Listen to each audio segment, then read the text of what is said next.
Friends, today we will talk about the final speech delivered by Dr. B.R. Ambedkar in the Constituent Assembly on 25th November 1949, just before the adoption of the Indian Constitution. In his historic speech, he reflected on the work of the Assembly, warned about the potential threats to democracy, and emphasized the importance of maintaining constitutional methods. In his speech, Dr. Ambedkar said that he was indeed very grateful to the President for giving him an opportunity to express his gratitude to the House and to the members of the drafting committee. While talking about three warnings for the future, Dr. Ambedkar said that on 26th January 1950, India will be an independent country. What would happen to her independence? Will she maintain her independence or will she lose it again? This is the first thought that comes to his mind.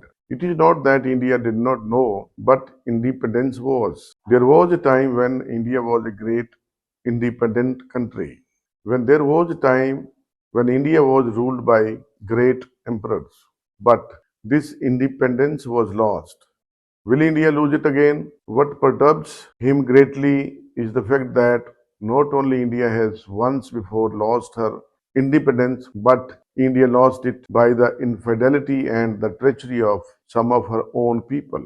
In the invasion of Sindh by Muhammad bin Qasim, the military commanders of King Dahar accepted bribes from the invaders and refused to fight on the side of their king.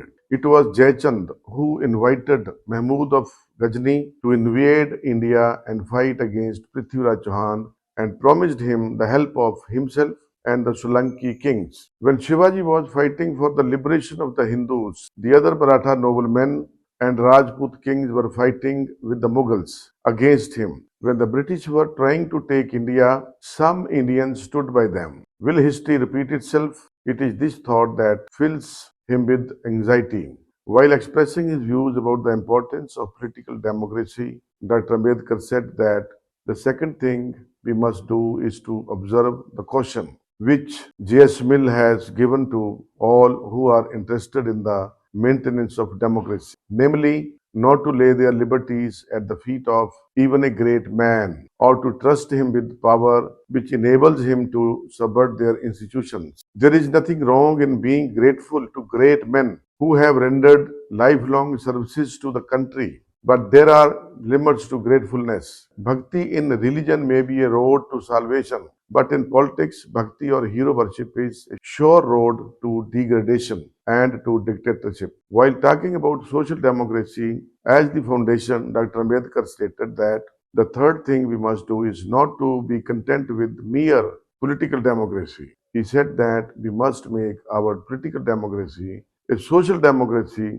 as well. Political democracy cannot last unless there lies at the base of it social democracy. What does social democracy mean? It means a way of life which recognizes liberty, equality, and fraternity as the principles of life. Dr. Ambedkar had great belief in the need for constitutional methods. He said that if we wish to maintain democracy, not merely in form, but also in fact, reality, what must we do? He said that the first thing in his judgment is that we must do is to follow constitutional methods of achieving our social and economic objectives. It means that we must abandon the methods of civil disobedience, non-cooperation, and satyagraha. When there was no way left for constitutional methods for achieving economic and social objectives, there was some justification for unconstitutional methods. But where constitutional methods are open, there can be no justification for these unconstitutional methods. Dr. Ambedkar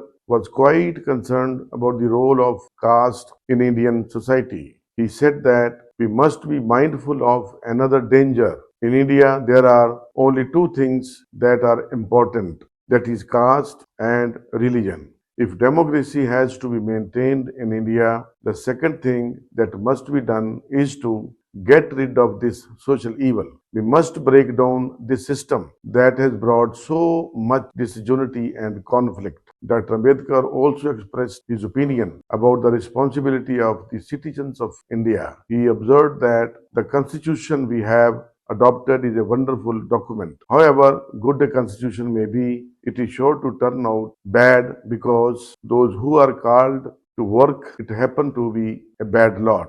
However, bad constitution may be, it may turn out to be good if those who are called to work, it happened to be a good lot. He warned that if we want our independence to be maintained, we must be on our guard. Independence is no doubt a matter of joy, but let us not forget that this independence has thrown on us great responsibilities. By independence, we have lost the excuse of blaming the British for anything going wrong. If hereafter things go wrong, we will have nobody to blame except ourselves. In his speech, he gave his observations that the working of a constitution does not depend wholly on the nature of the constitution. The constitution can provide only the organs of the state. The factors on which the working of those organs depends are the people and the political parties they will set up as their instruments to carry out their wishes and their